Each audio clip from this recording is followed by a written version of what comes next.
It's all go for 2000. A new season, a new British team and an exciting new British driver.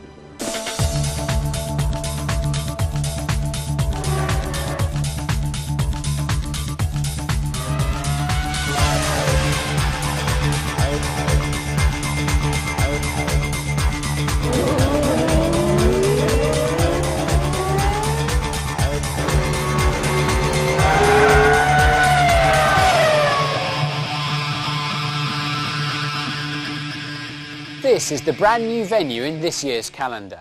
Indianapolis, the world-famous home of American motorsport. And that's where we are for a preview of Formula 1 2000 here on ITV. Coming up in the next half hour, Jenson Button, the new British sensation, looking forward to his first season of Formula 1 just a few weeks out of his teens. Also new for 2000, Jaguar Racing. From the strong foundations of Stewart Grand Prix, the Cat returns to motor racing dressed in British green. We size up the teams who'll fight for the 2000 title and we check out driver changes.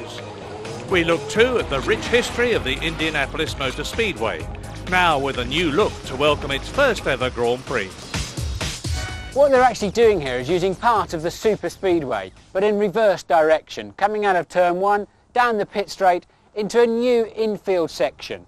Well, it's the middle of winter here, but it'll be a very different story when we return for round 15 of this year's World Championship. It all kicks off in a week's time in Melbourne, and remember the British Grand Prix at Silverstone is just over a month later at Easter. Then the European events, with Monaco later than usual on the 4th of June. After that it's over to Montreal, followed by the remainder of the European races. September the 24th is the date for Indianapolis, followed by Japan and then the season finale in Malaysia. This circuit will be an unknown for all the Grand Prix drivers, but British new boy Jenson Button faces many circuits on which he's never turned a wheel. To add to that, he's under the spotlight with a top drive for the Williams team. The pressure is well and truly on. Jenson Button is a young man in a hurry. Just 20 years old, if he qualifies for the grid in Melbourne, he'll become Britain's youngest ever Grand Prix driver. Jenson came through the hard way after a tense shootout with test driver Bruno Junqueira for the second seat at Williams. But the decision wasn't made until the day of the car launch. The feeling all over my body, I just can't explain. It was an amazing feeling. And as soon as that happened, I walked outside and my dad was waiting. And I said to him, "Dad, I'm a Formula 1 driver," and he burst into tears. Pretty special moment. Jenson had previously tested for McLaren and Prost, who were impressed with his speed, but the offer of a race seat from Williams was too good to turn down. So, what's so special about him? Although he's only 2 years' experience racing cars, his long and distinguished kart career gave him a lot of the skills necessary for the top level. Having a look over his shoulder, and kart 14 goes through into the lead. That's Jenson Button, the young lad from Peru. What made you take up karting then? Why did you fancy having a go? Because my dad brought me a kart for Christmas. Then I was going round this pub car park. What he wants to do in the future, I don't know. They all say they want to go to Formula 1, but I don't know. As long as he's enjoying himself, that's the main thing. You might be looking at the future Johnny Herbert, you think? Well, he seems to have that something extra at the moment. We'll have to see. Jenson burst onto the Formula Ford scene in 1998, winning the National Series and the prestigious Formula Ford Festival, previously won by Senna, Irvine and Herbert. Despite the odd hiccup, he also won the McLaren Autosport Young Driver Award, which brought him to the attention of the Formula 1 teams. Next stop, F3 last year. He took a gamble on the Renault engine, which didn't quite pay off. Although he won 3 races, he managed just 3rd in the championship. But there were glimpses of class and an aggressive overtaking style. I think when you make an overtaking move, you've got to be committed to what you're doing. There's no use having a half-hearted effort because they know you're there and they know what you're going to do the next time around. Most people expected Jenson to do another year in Formula 3, but Williams were desperate for new blood to partner Ralf Schumacher. The guy with the amount of talent that you've got was always going to get offers in Formula 1. So why did you jump at the first one that came along? It wasn't the first one. We already had offers from 4 teams in Formula 1 previous to the Williams one, but I thought it was the right time to move into Formula One, and it was the right team to do it with. Those other offers were from McLaren, Jaguar and Prost, but all were testing contracts. Button is well aware of the significance of his move.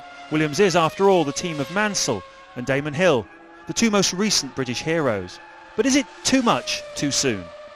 I think he's going to have a fantastic time ahead of him, but it's going to be tough, really, really hard, and certainly young driver, he will get a lot of criticism. He is going probably in the most difficult environment. He has a very competitive driver like Ralf Schumacher. It is quite a risky maneuver. If I think I'm ready for Formula One. It's very difficult for an outsider to know what I am as a person, what I am as a driver, and to race against the best drivers in the world is an excellent thing, and I really can't wait to get on the grid at Melbourne. Remember this red 5? This is Nigel Mansell's 93 IndyCar, and of course the same number that he carried to the Formula One World Championship for Williams. Now if Jenson Button's going to achieve those kind of heights in a Williams, he's got a pretty frightening task ahead of him. I have to say, if I was his management, I don't think I would have put him in a Formula One car just yet. He's got great talent, of course.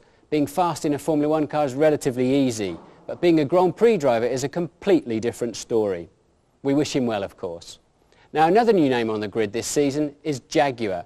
There's been as much hype over the winter about them as there has Button. Louise Goodman takes a look. 7 times winners at Le Mans, world sports car champions and a host of rally victories. Jaguar have a great tradition of success in top-flight motorsport. They're not even going to get to this line, I don't think. But that was then. This is now, as Jaguar Racing is reborn in front of the world's media. Not to be outdone, Jackie Stewart also announced that he was stepping down as chairman of the team.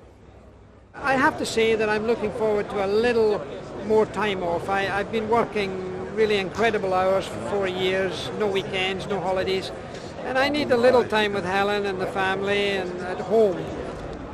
That will also leave Jackie time to pass on advice to Eddie Irvine, a man with a reputation. I don't think Eddie's a naughty boy. He's a very mature driver. He likes life. He likes pretty girls. There's nothing wrong with that. And I think he's a good image for Jaguar. Eddie spent 4 years as number 2 at Ferrari and is looking forward to the new challenge. It's a totally different opportunity. Ferrari was a great opportunity to get results and build my name. Now it's an opportunity to build a team. But winter testing hasn't been too straightforward. There have been doubts about the reliability of the package and about Irvine's fitness. Over the winter I wasn't fit, I don't need to be fit to go down the pub and have fun with my friends. Once the season starts, then, I'm in shape.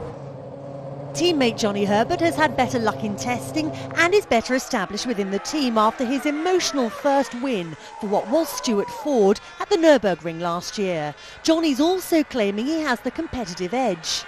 I've been quicker than Eddie in every test, which is great. We've had some good competitive times thrown in, which we're very happy about. So it looks as if everything my ball is rolling and it's still growing. So I'm feeling very optimistic that we and I can have a very good start in Australia. So a truly great motor racing name enters Formula One. But can Jaguar win? Well, we'll see. But there are 4 obvious contenders for the Drivers' World Championship. Michael Schumacher simply has to win the driver's title this year. Ferrari are claiming their biggest year-on-year improvement for the new car, and Michael will be on some kind of mission. But he is only too aware of how quickly it can all dissolve after his broken leg of '99. But he has to be the odds-on favourite. I've had a good preparation time now, good relaxing and preparation time both together, and seeing the new car, seeing all the data we know, I'm optimistic. I'm very optimistic.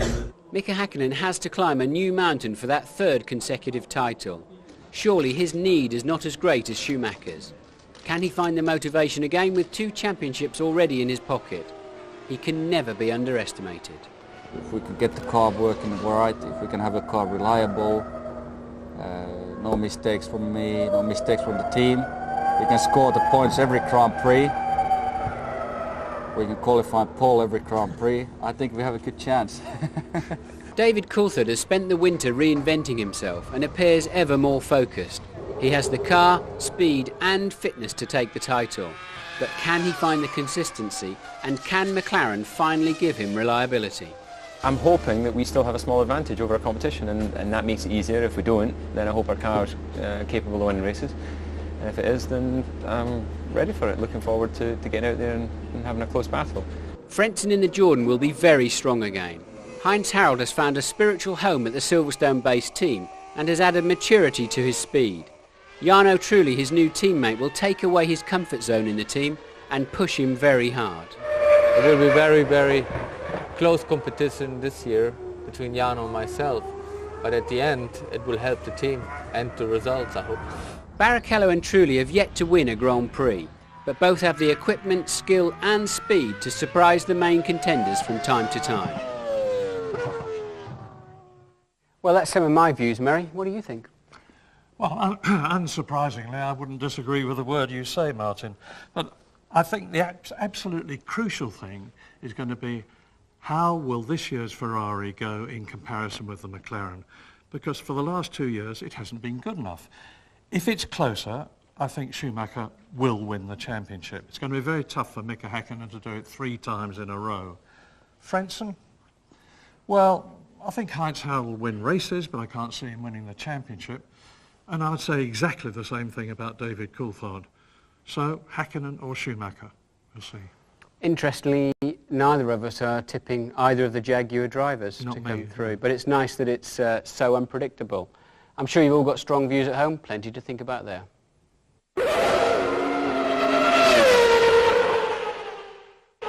Welcome back. Indianapolis Motor Speedway is a motorsport legend which has an amazing history.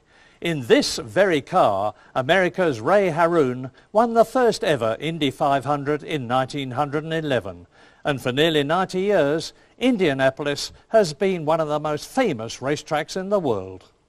Situated on the outskirts of Indianapolis in the state of Indiana, USA, the Speedway was built in 1909.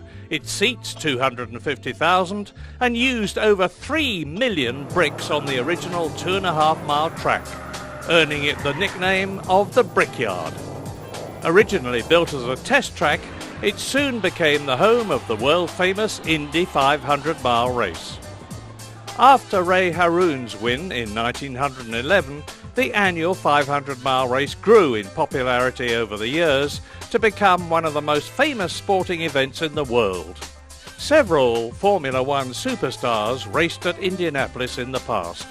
The great Alberto Ascari finished third for Ferrari, but in the mid-1960s, Jim Clark stunned the competition at the wheel of a Colin Chapman Lotus.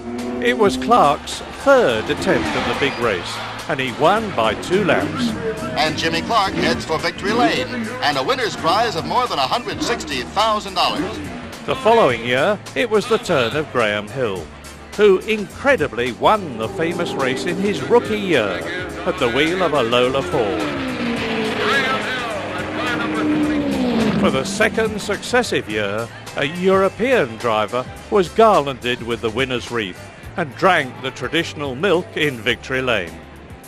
One of the most famous names in American racing, Mario Andretti, won in 1969 after 3 years of trying. The Italian-born American would later become Formula One world champion in 1978. Emerson Fittipaldi, who was the youngest ever Formula One world champion at 25, went on to win the Indy 500 twice in his glittering career. Today, the racetrack looks like a gigantic building site as they work flat out to adapt this enormous racing facility to Formula One. The cars will go in the opposite direction to the Indy 500, with the new track starting at the front straight and winding its way clockwise through the infield with 13 turns. It ends up back at the original Speedway track, the old Turn 1 becoming the final corner of the superb Formula One circuit. With a seating capacity of over 200,000, the organisers confidently expect a sellout in late September as Formula One enters a new chapter in North America. A few drivers have been playing musical chairs in the off-season, not least of course Barrichello taking over at Ferrari from the departing Eddie Irvine. But there have been others too, including a new face at Prost. Louise takes us through it. After 4 seasons of driver continuity, Ferrari have signed Rubens Barrichello to be Michael Schumacher's new partner at the Italian team. Rubens should be helped by the fact that Ferrari have broken with recent tradition and have not designated a number 2 driver for their team leader. Instead, both Barrichello and the Ferrari management insist that Michael is number 1, Rubens 1A. I can promise you that if on the first race I'm winning because of me, not just because of my accident, like I said before, I think they will let me win. And I don't know where that is different from Eddie's when he was driving here, but I have nothing saying on my contract that I have to let Michael buy. Italian Jarno Trulli moves from Prost to take Damon Hill's old seat at Jordan. Many are predicting that the young Italian will be the surprise of the season, much like teammate Heinz-Harald Frentzen was last year. I know that I'm going to have probably more pressure than the past season, but this is what I wanted because I've got experience now to prove that I can be good enough to lead a Grand Prix or at least to fight with the best drivers in the world. From being unemployed this time last year, Mika Salo starts 2000 with 2 jobs, a race driver for Sauber and a test driver for Ferrari. He impressed the team while substituting for Michael Schumacher last summer and will be able to pass on technical know-how to his new Swiss bosses. The Ferrari connection continues in that Salo and teammate Pedro Diniz will be powered by last year's Ferrari V10. And that motor won 6 races. Jean Alesi starts his 12th year in Formula One by signing up to drive for countryman and ex-Ferrari teammate Alain Prost. Alesi's technical expertise and experience will be very valuable to the French team, especially as their second driver has yet to start a Grand Prix. That's not to say that F3000 champion Nick Heidfeld won't be just as quick as Alesi. Many expect the battle between the young hotshot and F1's elder statesman to be one of the closest in the pit lane. But you know, if we're trying to give an overview of the whole season, there's a lot more to talk about. 7 other teams, for instance. Take BAR, last year, their first year in Formula One. Tremendous crescendo trumpets to get them off, of magnificent budget. But it was a dreadful year. Management upheaval, they got no points at all. Ricardo Zonta had a bad crash. Now this year, they've got the might of Honda behind them. And if they don't do well this year with the Japanese breathing down their necks, they're going to be in real trouble.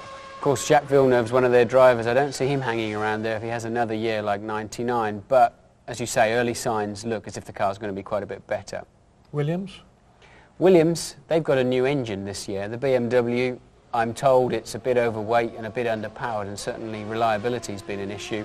I think it's going to be a tough year for Williams. The car should improve as the season moves along, but I can see a very frustrated Ralf Schumacher at times after his great performances of 99, of course. I don't see him having the same sort of car underneath him, certainly in the early part of the season. At Prost, I think there's been a lot of change at the top end. I see them in a bit of turmoil. I think Alesi will be a bit of an emotional basket case there in what is an all-French team, really, the French equivalent of Ferrari. I'm not sure they're ready to deliver any kind of strong results. Good news, and I think Benetton are going to do a lot better this year. They had a design which didn't work last year.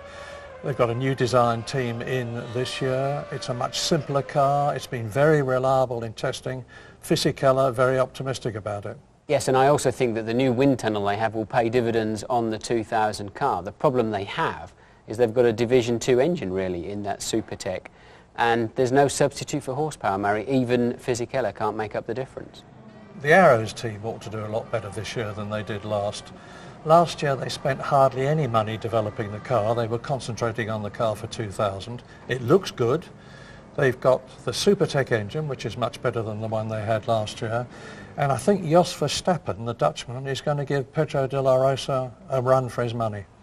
Verstappen's never delivered in Formula 1 yet consistently. I think De La Rosa is a star of the future. Yes, I believe the Arrows will be much better than last year, but of course they had a big gap to make up anyway. So I think they could be very surprising from time to time, but still don't expect them to be at the sharp end. Bit unfair to Verstappen. He hasn't had the best cars. He was in the Benetton for a while when the car was running well. I've got a feeling Minardi are going to be nailed onto the final row of the grid with Arrow's improved performance.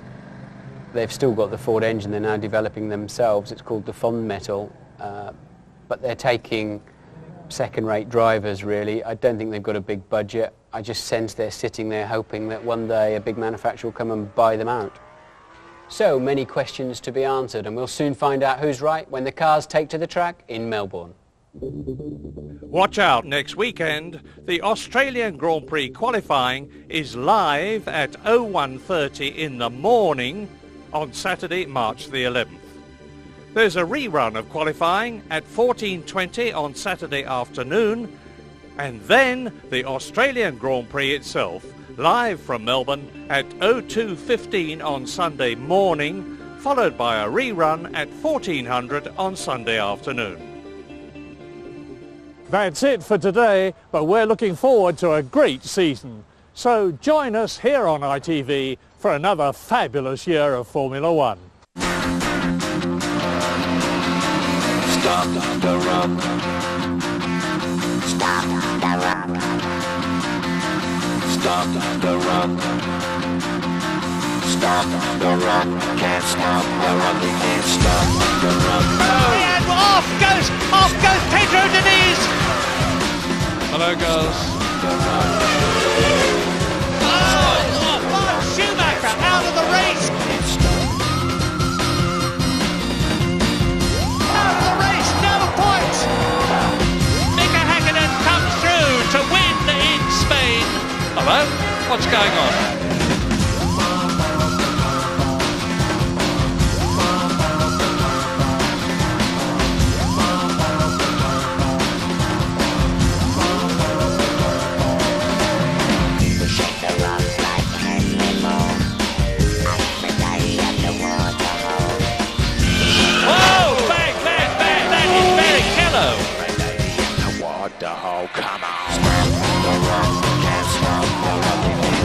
Now he's crying his eyes out in amongst the trees.